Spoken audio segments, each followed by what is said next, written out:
Hello and welcome back to the fake marble table I found near the dumpster. Today we're going to be looking at the pre-Dan demos, and what those basically are the demos they recorded at Bard College before, Can't Buy a Thrill and all of that. So basically, the main thing about these demos is that they've been licensed out to every, every fly-by-night label under the sun, basically, because these are cheap licenses to get a hold of, and if you attach the Steely Dan name to it, which both of these have, you can make a lot of money. Supposedly, I don't really know how profitable it is now, considering both of these releases here from the 90s. And really, I have two releases here today because I want to kind of show examples of a good pre-Dan demo release and a bad one, which is that one. So, first off, we have Catalyst, which is generally considered to be the best pre-Dan compilation in terms of completeness. I wouldn't say it's the best sounding. Certainly, it's up there compared to some of the garbage you see being, some of the pre-Dan compilations you see being released today. But yeah, it's not the best, but it is generally the most complete. You can see a track listing there. It has literally every pre-Dan demo that's been released on these CDs, except for the alternate version of Stone Piano. For some reason, maybe they just didn't know about it, they didn't include it, but I think you can get the alternate version of Stone Piano on, I can't remember the name of the bootleg. If I think of it later, I'll add it during editing, but I think it's Becker and Fagan, The Collection or something. It's like a gray cover. And then, example B of a bad pre-Dan release, we have Becker and Fagan, founders of Steely Dan. It's part of a series called Spotlight On, which, I haven't really done much research into, but this might be the the only part of the series. So, you might be wondering, if this one's so bad, why did I buy it? Well, there was a bit of internet hearsay, and that certain releases contained alternate demos of Barrytown and Parker's Band and a couple other tracks.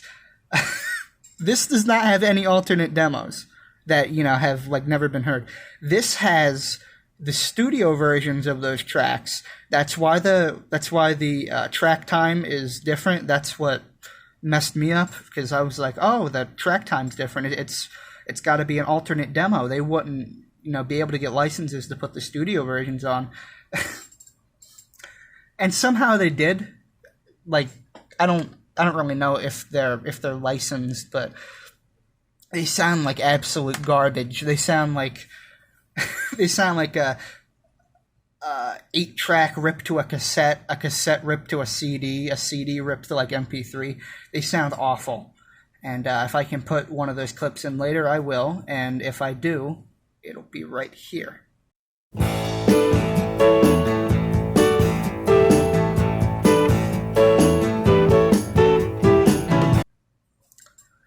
So yeah, the pre-Dan demos generally consist of I want to say 29 tracks. It might be 30 actually. But I'll read these off of the back of Catalyst. If I can get that in frame. Sun Mountain, the version with Donald on piano. Barrytown, a demo of a track that would eventually be on Pretzel Logic. Take It Out on Me, The Caves of Altamira, a demo of a track that would later be on the Royal Scam. Charlie Freak, another demo of a track that would be on Pretzel Logic. You Go Where I Go, Any World That I'm Welcome To, demo of a track that would be on Katie Lied. A Little with Sugar, Android Warehouse, More to Come, Parker's Band, another Pretzel Logic demo. Oh Wow, It's You Again, Stone Piano, Yellow Peril, Roaring of the Lamb, This Seat's Been Taken, Ida Lee, an alternate version of Sun Mountain, Undecided, A Horse in Town, Let George Do It, Old Regime, Brain Tap Shuffle, The Mock Turtles Song, Soul Ram, Brooklyn, Don't Let Me In, Come Back Baby, and I Can't Function. And there's also an alternate demo of Stone Piano, which is not on this release.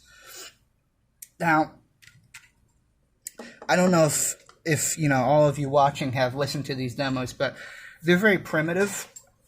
Most of them don't even have more than Donald and Walter on them.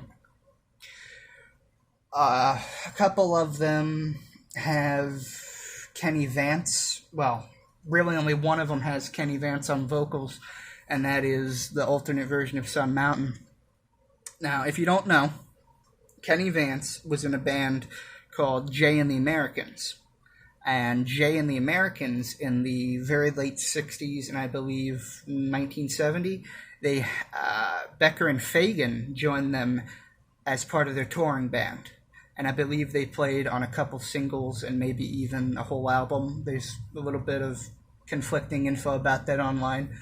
But they played with them in their touring band, and they were not very ecstatic about playing with Jay and the Americans, which is kind of like a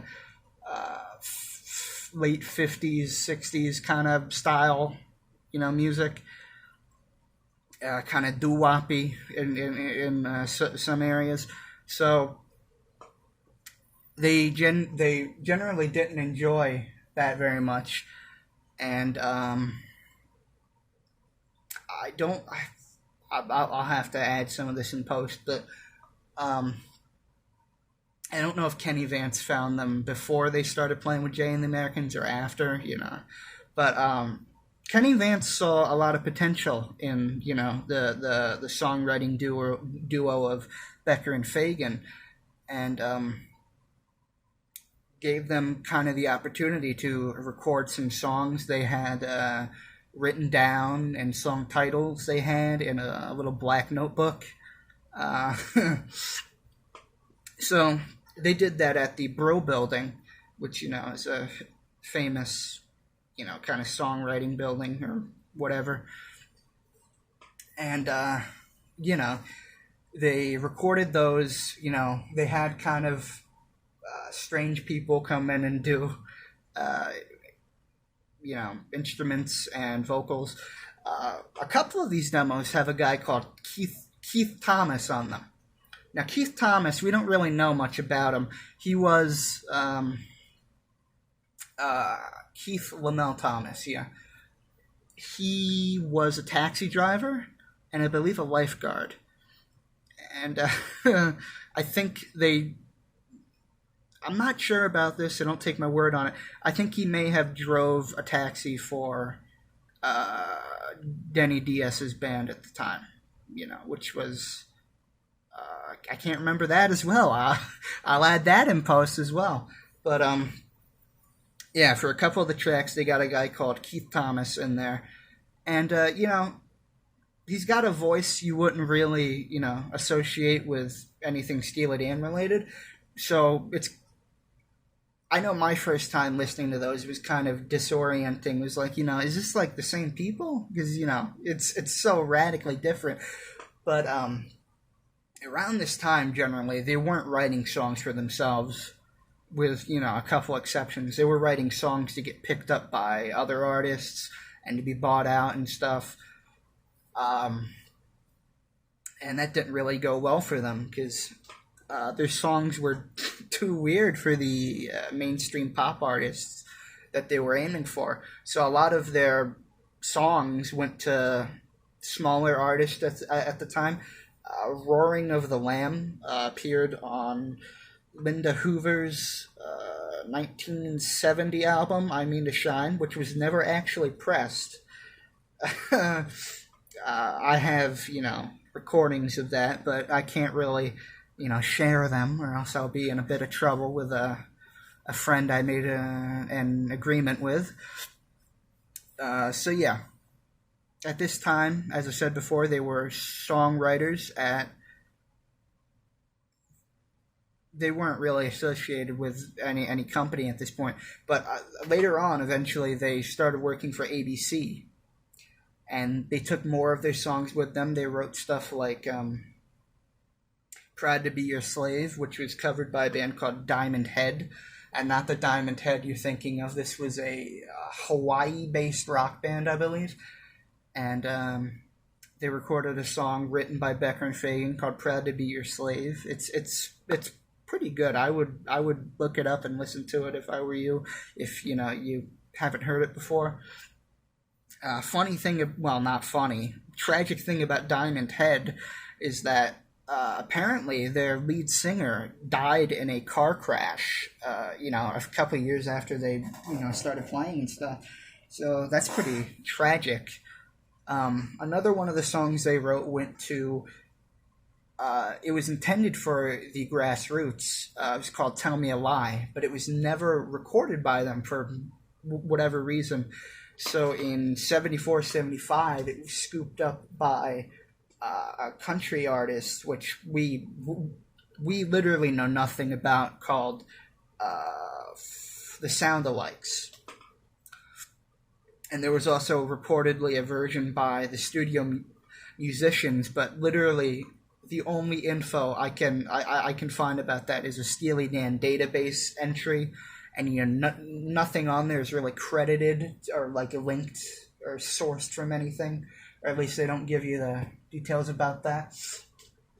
So yeah, another song they wrote called "Jones" was originally intended to be on Linda Hoover's album, but it was never released, so it was passed on to a friend of theirs, where Thomas Jefferson Kay, for his 1974 album First Grade. Now, Thomas Jefferson Kay was a producer on some of the Jay and the American singles and records, I believe, so that's how they knew him. And another song that was passed on to Thomas Jefferson Kay was "American Lovers." Now, there was a version of "American Lovers" recorded by Kenny Vance, I believe, and you can find that online. I don't really know when that was recorded, if it's really a part of the pre-Dan demo, time period. But there's also two other songs on those Kenny Vance demo compilations or whatever. "Take a Dip with Dinah" and "Shuffling Up Your Downs." Now, supposedly, and this is more hearsay, supposedly there are versions of those songs with Donald on vocals, but they mysteriously went missing somehow. So yeah, that's a little bit suspect. But yeah, I know I've been kind of rambling about songs that they wrote for other artists, and it might be hard to get a real picture because I'm going so fast. But yeah, you got to figure I don't think at this time they were really interested in performing their own songs. But, since no one would really take up the tasks of taking their songs, they kind of had to step up and, do that. So again, all these demos. Actually, hold on. There's a sheet in here that will actually show me who did what on a track, a track. So if we look at that, we can see, if I can get that to focus, there's a little, cheat sheet here with track credits. And for each of these, you can kind of see, for most of these, it's Donald Fagen on lead vocal and on piano. Excuse me. It may be occasionally Walter Becker on bass or backing vocal. And then as you go on, you see Kenny Vance played percussion for some of these, which is kind of weird. I thought he was traditionally more of a singer, which he is. And then we get a guy on percussion called John Discipolo, and he actually played on "You Gotta Walk It Like You Talk It" or "You Lose That Beat," which that's a whole nother can of worms. If you don't know what I'm talking about, there, maybe when I get a physical copy of that someday, I'll do another episode on that. And finally, we have a drummer called John Mazzi. Now, really, there's even less known about John Mazzi. His only credits are on these last three demos, and he played on a Kenny Vance live album, but literally only one track, and it's like a 40-second track at the very end of the album. That album is called Vance 32, and if you guys are interested, I'll upload that like short 40-second track where John Mazzi plays a very simple drum part. I didn't really think it was that Dan related, so I didn't want to get yelled at in the comments or whatever. But yeah, that's pretty much what I can say about that. Now, if we move on to the other CD, the bad CD, the one that sounds like hot garbage, we can see we have, this is the disc. It's got like a live image from the time. I think that's at the Lone Star. I'm not sure, though. We've got a write-up, which is literally ripped directly from Catalyst, because this one came out after. So this is just a rip-off in like every sense of the word. We have Brain Tap Shuffle, Come Back Baby, Don't Let Me In, Stone Piano. Funny thing about this release is that Stone Piano is actually more to come. And not only that, it's more to come with like the first 2 seconds cut off. So that's amazing. I'm glad I spent like $8 on this because I thought there were alternate versions. So basically, what I was talking about earlier is that Parker's band, Anyworld, and Barrytown on this release were all rumored to be alternate demos, extended demos or whatever. They are not. They are the studio versions, and as I said earlier, they sound horrible. Do not buy this. Do not be like me, okay? Do not buy this under any means.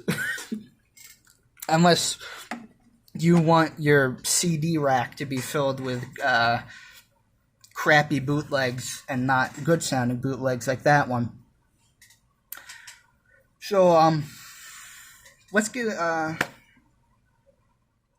just to kind of wrap up, I want to talk about another Steely Dan, pre-Dan demo compilation that I think you should get if you're interested in having, their stuff physically.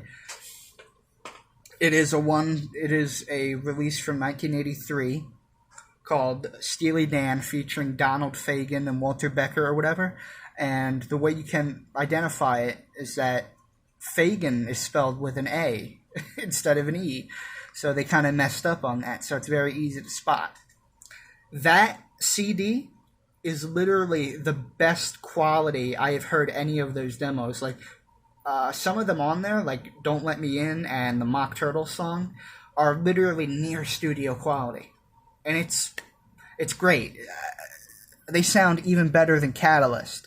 But the problem with that CD, and I don't actually have it, so, look at me, but is that it's a very small list of demos. And, obviously, if you want something a little bit more complete, you can get something like Catalyst or Android Warehouse, which is another direct rip-off of Catalyst. I think it's the exact same release, just ripped off for another company. And, all of these are kind of rip-offs because, allegedly, Kenny Vance, the former guy who worked with Becker and Fagen, sold like a cassette or a reel of demos he had to some, fly-by-night labels in 1983. And that's when he really got some of the first pre-Dan demo bootlegs. I believe the first one was one called The Early Years. And I've actually never heard a clean rip of that one. It might sound pretty decent. Because generally, what happens with these is that these fly-by-night labels, I know I said that like 3 times, they don't tend to source stuff directly from the original tape. They'll just take another bootleg and they'll source it from that. So generally, as time has gone on, it's gotten worse and worse and worse, the sound quality of these bootlegs, to the point where they're like adding reverb and noise reduction, and it sounds like you're listening to the track, playing through a mud puddle. But generally, the farther you go back, the closer to the source these bootlegs will, rip their songs from. So some of the first ones are the best sounding ones. Now, of course, none of this matters if, you don't want to buy physical. There are plenty of places online, I won't list them, where you can find, high quality downloads of these. But, yeah, thank you for tuning in again. I wanted to do something similar to what I did with the Everything Must Go video, of course. This one's probably going to be a little bit more edited. Well, edited, there's going to be visual aids. But thank you for watching. Leave feedback in the comments if you have any.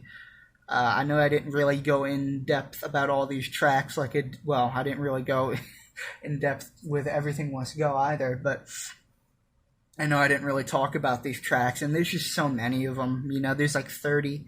So if you guys really want to see that, I don't think my takes are that good. I'm not like saying anything controversial when I say, oh, this is a good track, I like this track.